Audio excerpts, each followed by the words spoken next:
Good morning, internets. It is Friday morning, and oh my gosh, what a wacky week it's been. Had an event last night with My Vegas Magazine. Our whole team went to the Worldwide Safety Awards, which is pretty amazing to see. And oh, wouldn't you look at that? That's Nevada Highway Patrol giving out participation awards. Very good, very good. So it was late night last night. Staff decided that today is a pajama day, so naturally I'm wearing my Batman pajamas. And it's going to be a good day. I want to talk to you guys a little bit right now about some marketing wackiness. I'm a marketing professional, and there's some odd marketing things going on in the car world right now. So here's what happened was, have any of you seen the Chevy commercial that was out until basically yesterday they pulled the ad? It cracks me up, and it makes me a little sad because I'm a Chevy driver. But they had a commercial where they stand a bunch of people in the big giant room, right? The big room. And there's a bunch of cars and trucks, and they're all covered in black sheets. And then they ask everybody, who do you think the most reliable brand is? And they pull off the black sheet, and then it's all red sheets, and it says Honda on them. And they're all like, oh yeah, Honda is a really reliable brand. And then the guy goes, it's not Honda. And he pulls the sheets go away. And under there's a bunch of blue sheets. And they all say Toyota. And one of the guys goes like, in my heart, I knew that Toyota is one of the most reliable brands. And he goes, it's not Toyota. And they pull all of the sheets. And then it's the Chevy lineup for this year. He goes, according to a national survey, Chevy is the most reliable brand in America. Chevy.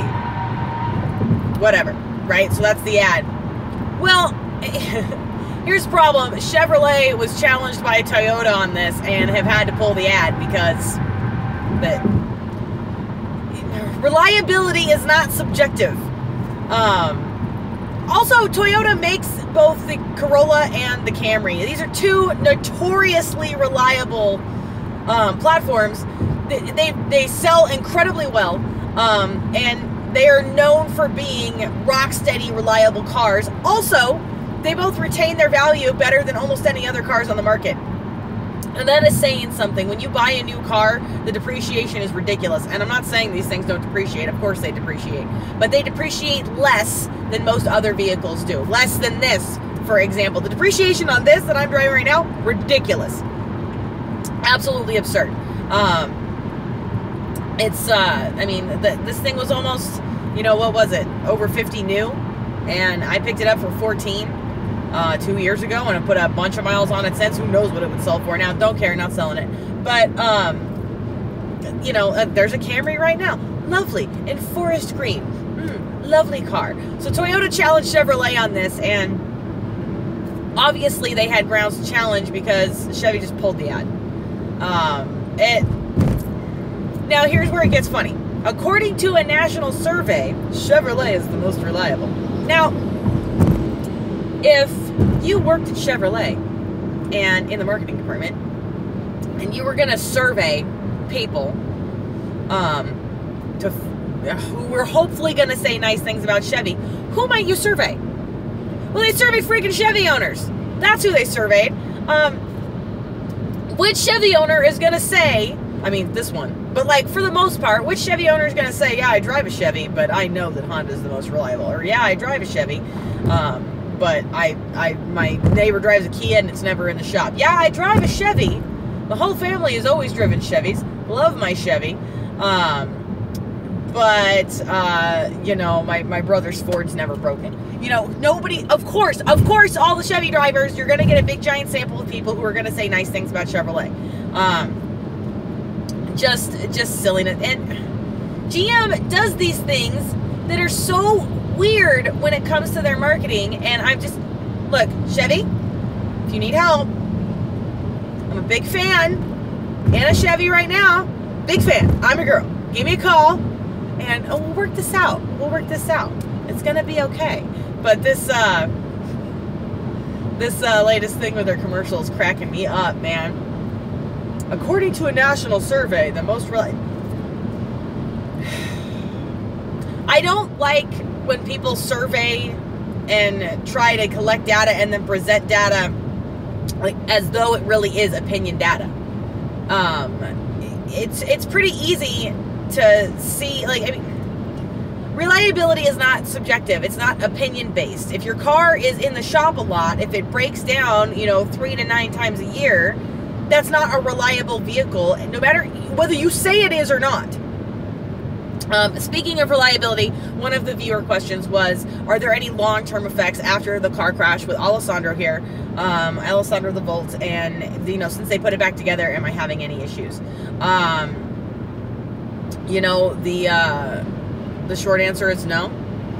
The long answer is, when I first got it back, there was a problem where that I kept getting my check engine light on, and I had to go and take it back to the shop and be like, hey, you guys didn't fix this correctly, because the check engine light kept coming on and the AC wasn't blowing cold like it needed to. And it turned out that in the car crash, the AC compressor got a slow leak in it. It had like a little pinhole leak. They didn't catch it while it was in the shop, because it was such a slow leak, but over the, the next 2 weeks when I took it home,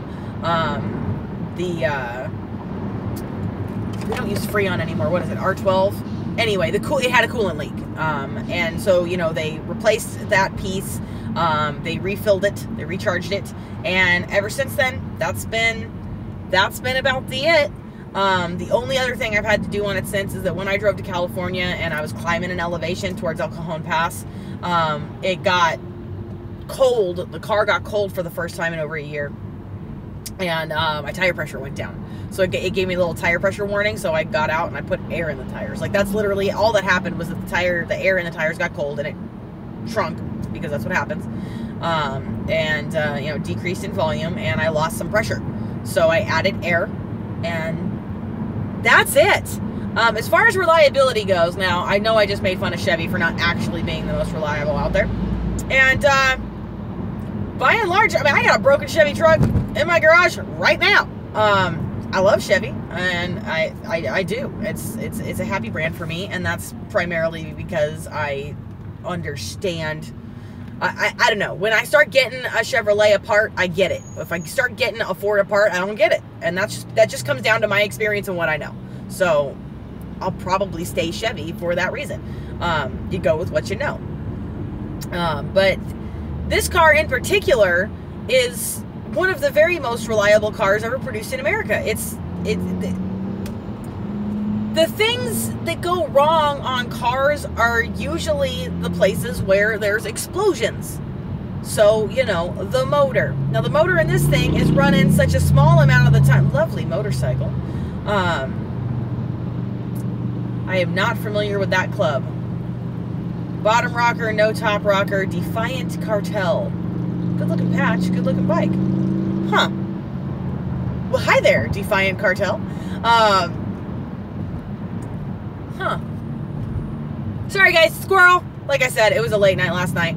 And for some reason, the traffic this morning is stop and go in a really weird way. Usually this part of the 215 just flying right on by, but okay. Whatevs. That's fine. Where was I? Oh, yeah. The Volt is extremely reliable. That having been said, my dad drives a Chevy truck. It's broken all the damn time. But again, the things that break on it are the places where things get hot, are the places where things explode. When you remove the internal combustion engine from a vehicle and you replace it with an electric motor, things just tend to get better. And they kind of can't not. An electric motor just works. Nothing in it blows up.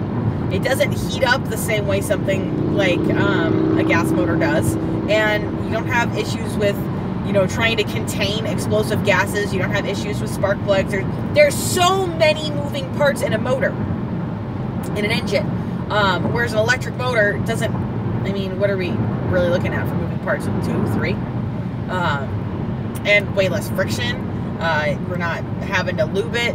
There's no corrosive chemicals going on. Like, electric's the way to go if you want reliability. And now, that having been said, Chevrolet, you clearly give a damn about being perceived as a reliable brand, which I get. If I was selling cars, I would want to tell people, and I would want it to be true. I would want to be able to tell people, if you buy this GM product, it's going to run for you, guaranteed, for at least 100,000 miles before you have to do a damn thing other than change the oil or, basic maintenance, tires, crap like that. Whatever the case may be. And I would want to be able to say that with confidence. Chevrolet, if you want to be able to say that you make the most reliable vehicles on the road with confidence, make more goddamn electric cars and make commercials where we see your friggin' electric cars. Have you ever seen a Volt commercial? And now you're not going to because they killed the car and they're not going to be making anymore. But even though the car's been out since 2011, have you ever seen a Volt commercial? No, you freaking haven't.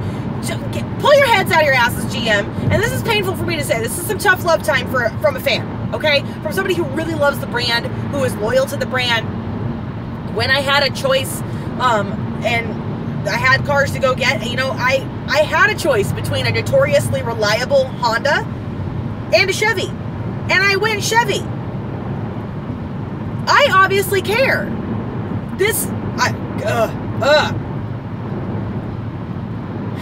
They won't advertise their electric cars because if they advertise their electric cars for all the awesome things that they are, and they are freaking awesome. This is a wonderful car. The Bolt is a wonderful car. The ELR is an amazing car, which is the Cadillac version of this, and it is badass. And I want to get one for both my husband and my father-in-law, one each. They're, you know, they're wonderful cars. But if they advertise them, if they advertise their reliability, if they advertise the awesomeness of these machines, and they are essentially saying that, hey, we make these and we also make a whole bunch of other stuff that's not as good. They're saying that the Malibu isn't as good. They're saying that Chevy Trax isn't as good. They're saying that a whole bunch of Buick products aren't as good. They're saying that that the CTSV isn't as good. And this is my impression. I think these are the conversations they're having. If we tell people how great electric cars are, then our sales of internal combustion engine cars are going to go down. They might. Who gives a shit?